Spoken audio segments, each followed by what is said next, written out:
یه نقطه از بدن میخوام بهت معرفی کنم که با هر هیکل این اگه 6 مترم بود به خودش میپیچید میافتاد. کجا؟ زیر این نرمی گوش. اینجا رو فقط کافیه با همین انگشت فشار بدی. آروم آروم آروم آروم آروم آروم کن. نگاه کن. رفت.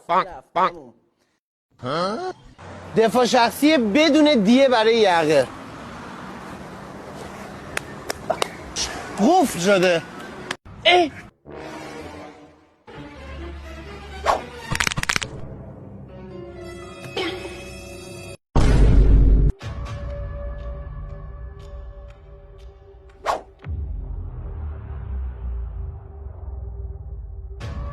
Bonk, bonk.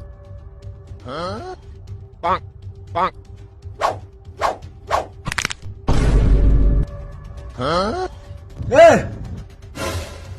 بسک.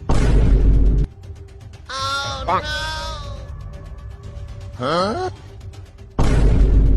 خوب توی کجایی؟ هیچی برار من از اطرافا آمدم به اینجا. تو بیادب بزی اطرافا میای به تای شهر ما به منطقه ما اکنارم تیر میشه مر سلام نم کنی.